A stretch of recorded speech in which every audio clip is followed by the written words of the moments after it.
মাননীয় প্রধানমন্ত্রী বলেছেন যে কোনো মূল্যেই হোক তিস্তা ব্যারেজ পরিকল্পনা বাস্তবায়ন করবে।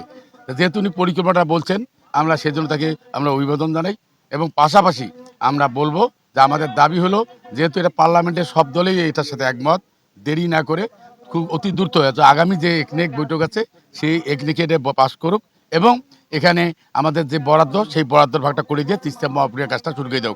এবং আমরা এটাও ব্যারেজ দিতে চাই, ব্যারেজ পরিকল্পনার কাছে আমরা ব্যারেজের আমাদের মনে হয় না তিস্তায় কোনো নতুন করে ব্যারেজের প্রয়োজন। ব্যারেজ একটা আছেই, যদি ওইটাকে সম্প্রসারণ করা যায়, পানি যদি থাকে সম্প্রসারণ করা যায়, তিস্তার দুই তীরে একেবারে সুন্দরগঞ্জ এবং উলিপুর পর্যন্ত সবখানে পানি দেওয়া, পানি থাকলে ব্যারেজ সম্প্রসারণ করা সম্ভব। নতুন করে ব্যারেজ নির্মাণ করার দরকার নেই। ব্যারেজ নির্মাণ করলে আমাদের যে পরিকল্পনার 3টি নৌ টার্মিনালের কথা বলা আছে, ডালিয়া থেকে কাউনিয়া এবং হরিপুর পর্যন্ত এই নতুন এই টার্মিনালগুলো বন্ধ হয়ে যাবে, নৌ চলাচলটা আমাদের দেশের বন্ধ হয়ে যাবে, বিঘ্নিত হবে। সেক্ষেত্রে আমরা বলবো নতুন করে আমরা ব্যারেজ চাচ্ছি না, আমরা তিস্তা চাচ্ছি এবং ওই ব্যারেজটাকে যেন ভবিষ্যতে যে পানি পায় সম্প্রসারণ করা হোক, এটি আমরা চাচ্ছি। আমার কথা হলো, আমরা বারবার আশ্বাস পেল, সংসদে এইভাবে কেউ দৃঢ়ভাবে তিস্তা মহাপ্রকল্পের কথা বলে নেই, এবার সেই আশ্বাস আমরা পেয়েছি, এই জন্য তাকে আমরা ধন্যবাদ জানাচ্ছি।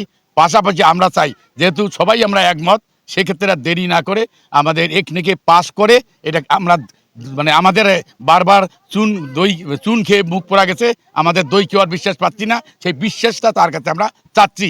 এবং তিনি যেহেতু চীন থেকে ঘুরিয়েছিলেন, অনেকে তিস্তা বলে মানুষ মনে করতেন যে চীনের সাথে নিশ্চয়ই কিছু একটা ফয়সালা হয়ে গেছে। যদি তাই হয়ে থাকে, তিনি সে কাজটি কেন দেরি করবেন, সেটিও আমাদের প্রত্যাশা।